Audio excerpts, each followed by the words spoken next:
Hello. So, hi, this is Veronica and Sandra and Maria Luisa. And we have the pleasure to have Tom Compton today with us. Hi, Tom. Hola. Hi. Hello, friends. Hi, we're very excited to have you today with us, and we, um, yeah, appreciate your time being here Uh, with us today. thanks for the invitation. And yeah, also, like we are excited to talk about the work with you. Hmm. And we know that you share the work through events and that you have a podcast and weekly meditation. So different ways that you are using to share the work of Byron Katie. Yeah. And we three we have had the opportunity to work with you in your events or in person. Mm. So we are excited to bring you to Italy and to get Italians to know Oh, you great. and Me and too. and the way you do the work also. So yeah, maybe just starting with how how do you work and how do you use the work of Byron Katie, and yeah, what is it about? Okay. Well, it's a really simple meditation process, or for me, it's a meditation, and very simple, something that anyone can learn to do and practice, in like an hour. Um, And there's basically two parts to the work, identifying what we're believing, as in becoming aware of our beliefs. And we usually start with a negative reaction. Um, and that's usually the best place to start because many of the beliefs that run our life uh, are more subconscious. They're not necessarily a part of our conscious stream of thoughts. And so the negative feelings, negative emotions, or reactions are like a doorway into the subconscious beliefs. So most of us have been uh, conditioned since birth to believe um, limiting, stressful beliefs about ourselves, about others, about the world, about God.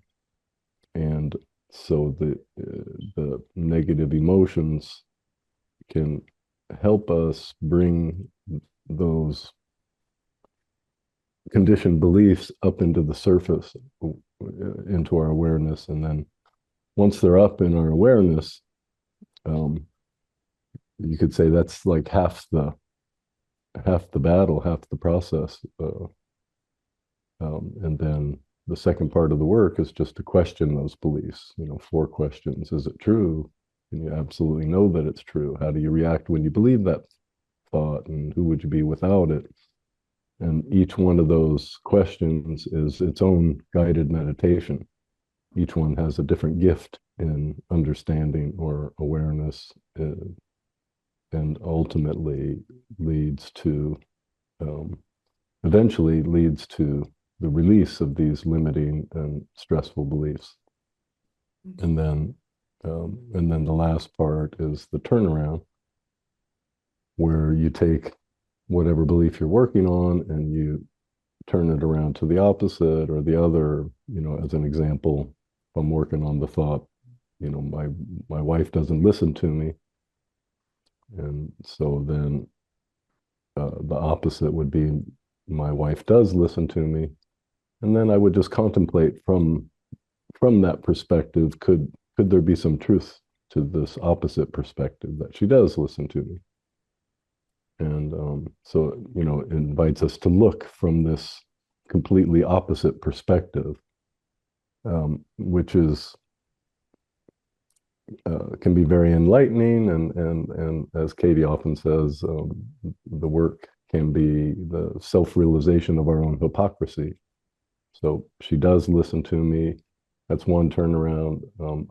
I don't listen to her would be another turnaround.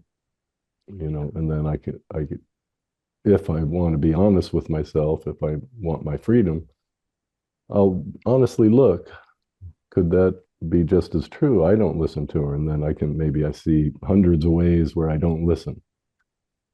There's the self-realization of my own hypocrisy. And then another turnaround would be like, I don't listen to myself. And then I might notice, oh my gosh, yeah, I'm just talking, uh, wanting her to listen, and I'm not even listening to what I'm saying. So that's the work in a nutshell. Very, very simple, and yet it's also very profound. The freedom and the realizations that can come from this very simple process. So, yeah. Okay, thank you, Dom. And Mm-hmm. so do you think, or how do you think that the work, as you explained now, but as a practice, like can support people that are dealing with pain, depression, stress, and all kind of discomforts that are keeping them from living a happy life, a peaceful life? Because maybe it's not like just doing it once and then Yeah. how? Yeah. Well, everyone's different. Some people are touched by it and it becomes a life practice, and others find some freedom around a specific thing, like maybe relationship or money or body stuff, and find some freedom and peace in a specific area of this human experience, and that's enough for them. So um, and some people it doesn't make any sense at all, and they move on to something else. But Yeah. for me, So that is was it like you can work on different topics and yeah. The work can support us in finding clarity and peace of mind in all the different areas of being human.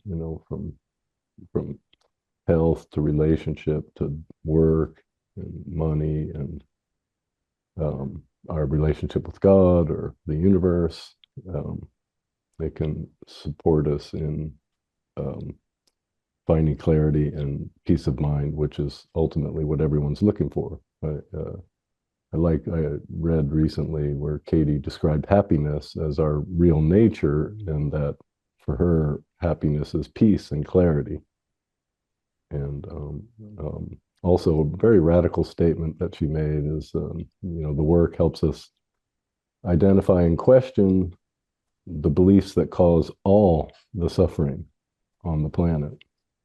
And it's a very bold, radical statement, and it's for those who are interested, it's basically an invitation to test that out on our own life.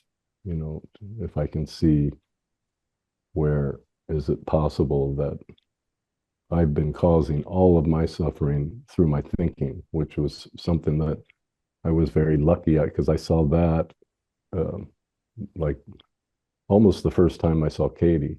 Right, all of a sudden I saw clearly that I had been causing all of my suffering through the stories I was believing, the concepts I believed, and also I saw that I was giving me what I wanted, which was to suffer for having hurt me or having caused my suffering. Mhm. And so I saw I was doing all of it, and in that moment, it was like the stories released, or the mind released completely, and there was this like rock solid, unshakable peace that showed up when that all released. And then over time, I discovered, oh, this unshakable peace, that's who we really are. That's our real nature is, imperturbable, unshakable, rock solid peace. And so many people stay with the work because they're interested in what's called self-realization, the realization of the self. And the mystics and masters have been telling us that the happiness and the peace and the love that we're looking for is our real nature. That's what we are. So in that sense, everyone is looking for self-realization. Everyone's looking for themselves. It's just we put it on, house and relationship and job and fame and health and all kinds of. We've put what we're looking for onto the world, basically. Mm-hmm. So the work guides us to turn that around and go within. And over time, we realize what we've been looking for is ourself, and the only thing covering up the truth of what we are all the beliefs we have, again, about ourselves, about others, about God, about life, that block the conscious awareness of our real nature.